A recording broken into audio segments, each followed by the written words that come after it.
Thank you to all the presenters. And now we'll have a chance for all of you to ask questions to them. So maybe let me open the session, the panel session, with a question to all of you.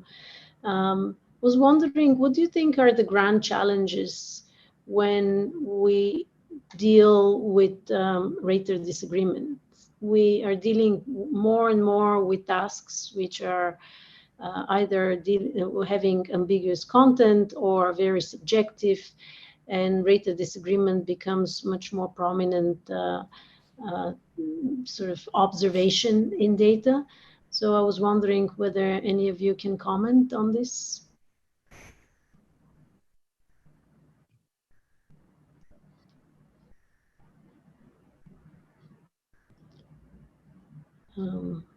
Maybe Vinod, I don't want to put you on the spot, but I was, you are unmuted, so it felt like welcoming.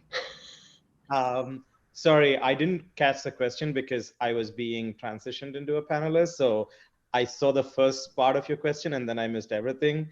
I felt like it's something that I could answer, but like, could you please repeat that? So I was asking, what are to all the panelists, what are the grand challenges when we're working on subjective tasks or tasks that have much more ambiguous content and we observe a lot of disagreement? So what are approaches and challenges in those approaches to deal with this disagreement and also transfer it into knowledge for the models?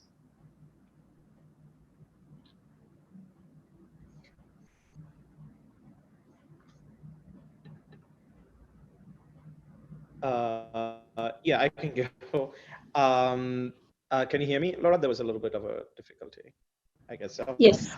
Yeah, I think disagreements in data is like a really difficult thing when it comes to like subjective tasks. I think one of the major thing is that most often the data, annotation data, usually do not capture the disagreements.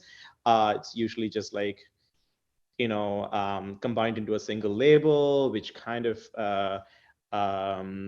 misses the whole other kind of socio-demographic differences and other cross-cultural differences in perceptions of this subjective task. And in terms of like addressing these things, is one, in data that we should have, like, I think practices in data annotations and releasing data sets, which could include like a lot more information of the annotators, and when we can responsibly do that without violating their privacy, but also in terms of modeling approaches that can actually take into account diverse perspectives, or rather modeling sort of diverse answers to the same subjective task. Like, could be also a lot of research could be done there that deals with the fact that for many subjective tasks, there's no single ground truth. If I may, even with objective tasks, sometimes there's surprising ambiguity. One thing we started to do is set aside some of our crowdsourced budget at the beginning of a project to have 100 or 200 people answer the same data points and watch for anywhere there's more than a 5% disagreement, which is often an indication that the question isn't well worded, or that the thing that we thought was objective had much more of a subjective element to it than we expected. And so doing that as part of testing the questions at the beginning of the project has paid off quite well. Yeah, I also want to add, on the model side, we can build more efficient model that use less label data to avoid the effect of the disagreement with lots of data set, with lot of cost of the labeling. And also in the model itself, if we can estimate the uncertainty in a lot of model, we can actually do this of the prediction and the disagreement between the prediction and the label, the true label. Then we can actually evaluate the disagreement and come to a mathematical idea of the disagreement of the labels. Yeah. Yeah, that's great. Yeah, I think these are all great answers. And actually, one thing that I kind of have been thinking about is how do we actually support the human beings, the annotators that are doing this task? Many of the panelists, we talked about rubrics to kind of make it clearer what the task is, better communication channels with the organizers of those tasks. I would just be curious, thinking from the annotator's perspective, what is the experience like for them, and what are the biggest kind of ways that we can improve that experience?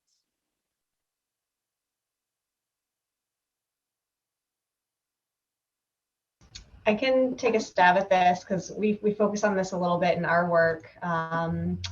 So we give a couple of different recommendations for different stages of the data set development pipeline and kind of, or, sort of annotation pipeline, I should say.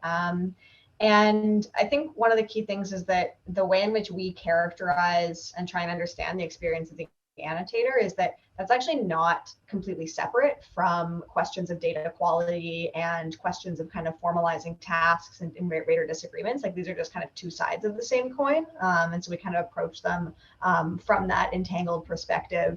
And some of the things that, we sort of suggest in this paper, I won't kind of go through all of them, but really trying to understand the affordances that different annotation platforms provide, and how they can offer different experiences for annotators. So there's often going to be a kind of inherent power dynamic that is at play between task requesters and annotators, and there's often a sort of asymmetric channel of communication where and that can impact how annotators are experiencing the work, can lead to sometimes annotators might have tasks rejected because there is some kind of ambiguity in task instructions, and they might not have a channel of communication to kind of give that back to the task requesters. And that can, result in loss of pay, and really kind of frustrating working experiences. And so those are some of the things that I think task requesters can bring in when they're designing their task, when they're trying to figure out what platform would be really appropriate, thinking about what are the different affordances that come up with different platforms. So communication is one thing. Also thinking about the ways in which different platforms enable different forms of worker solidarity and community amongst workers. So some platforms, kind of don't have built-in mechanisms of allowing annotators to kind of support one another and communicate with one another and give feedback about different requesters and different tasks. And so actually in those cases, a lot of crowd workers have gone and developed their own kind of, community resources. But then other platforms, do have a little bit more infrastructure in place to support the annotators, sometimes mediate conversations between task requesters and annotators. So I think that's one really important thing that folks can do is just really understand what are the different options for annotation platforms, what are the different affordances that each platform gives, and then how can this shape the experience that an annotator might have working on their project. Again, with the knowledge that that is going to be very coupled with the quality of annotations and the data set that you ultimately get. I also want to add in our paper, in the lightning talk, we design a pipeline that will be greatly help the annotators. So we start with a small amount of the data for the annotators to label them. And then we train a system that can prioritize the most confusing data for the model. Then after several cycles, we can auto-label all the rest of the unlabeled data.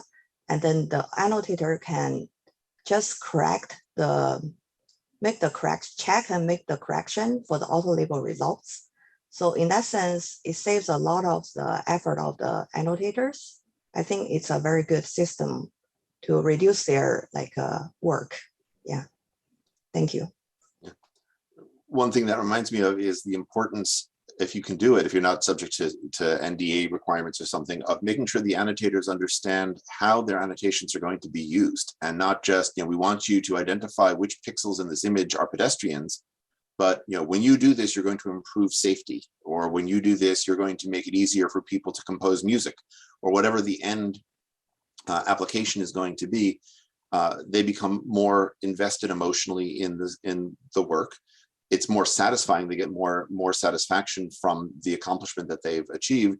And when there is ambiguity, they have the context to make the decisions the way you would hope that they would. Thank you, Andrew. Iqbal, you have raised your hand. Yeah, a lot of good suggestions, but I'd like to also add some of the aspects considered or used in the medical or radiology field. For example, one of the approaches we often use is having several synchronization sessions between raters so that they're in the same page. In addition, for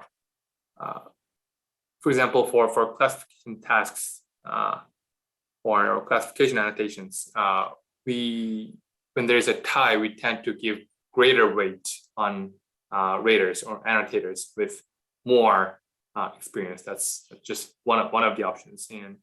And lastly, it's conventionally preferred to do classification labeling, like class 1, 2, 3, 4, for example. However, it is also a group of study that are suggesting to use pairwise comparison labeling. So there are lots of labeling or annotation strategies that'll reduce the rater disagreement.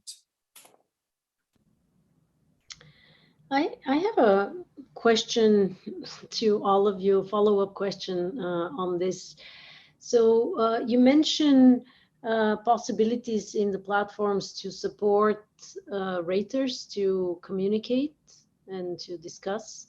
And I was wondering, what are your thoughts on how this actually influences the data, the result? So you would get different results if they don't and different results if they do. But how can we control about this? And how do we know whether it was a positive result versus possibly negative, or maybe not even in those binary terms? So how do we know what is the impact of this communication? And is it always desirable, especially when in some tasks we assume that the raters are independent?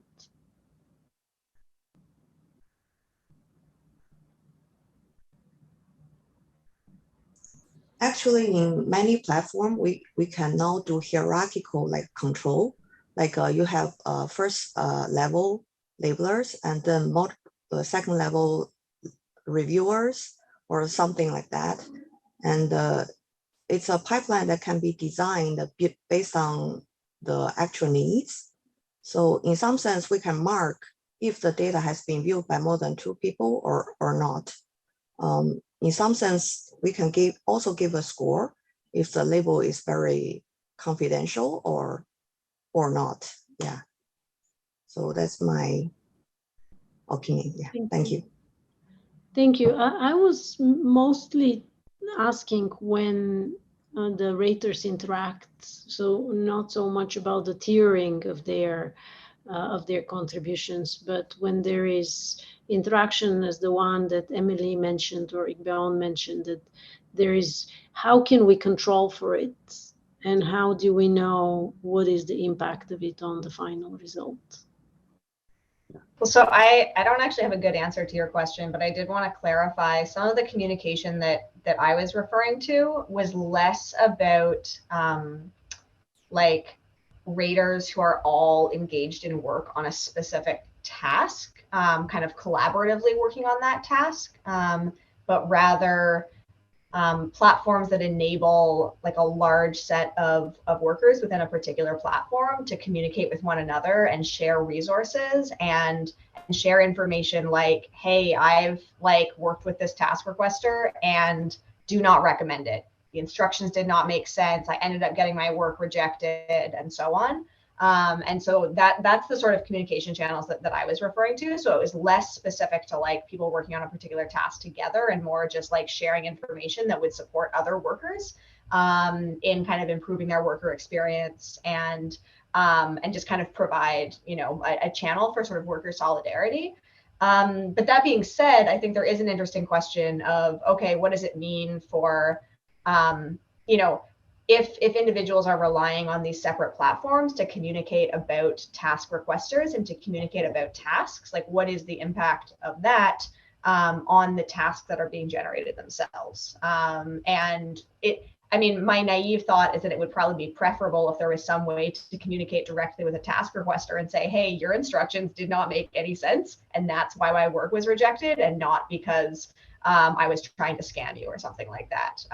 And so I think that that's where, thinking through different ways of getting feedback from annotators can be really important. And some people build that in, right? Like some platforms do enable task requesters to kind of build in a mechanism of feedback or sort of trial run things in smaller settings.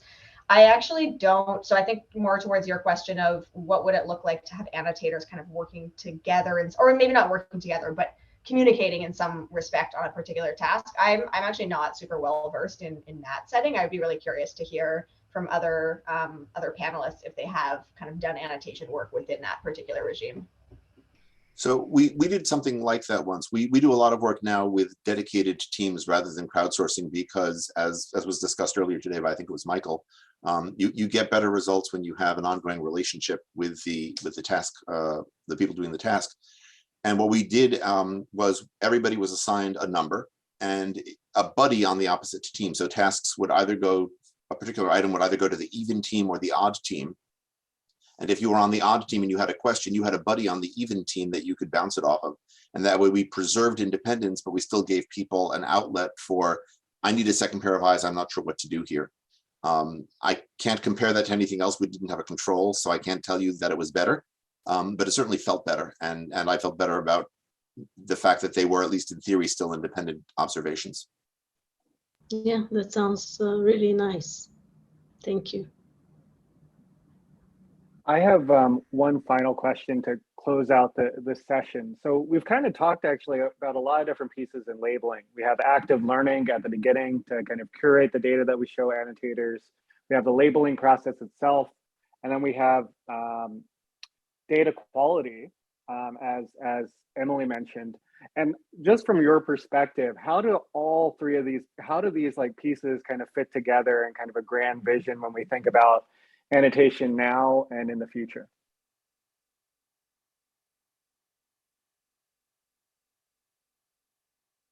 And I'll pick on Emily if no one answers, just because I know that you teased about the data quality and annotation together. So I really want to hear more about that.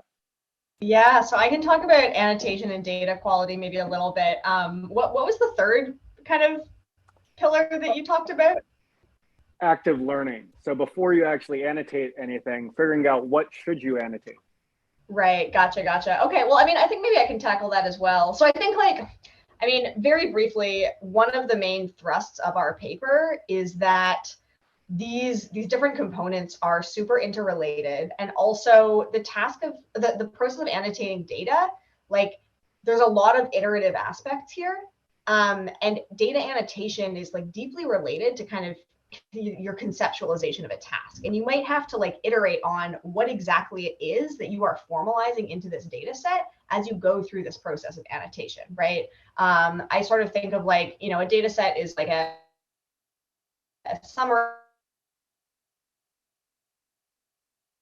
summarization, a simplification of some machine learning task that we want to, and the precise way in which you frame a question for annotators is to formalize a very different task. You're going to kind of end up with something that's incredibly different. And so questions of annotating data are just so deeply coupled with our very conceptualization of what it is that we are even trying to solve. And then that immediately brings us to this question of, okay, what kind of expertise is relevant for that task?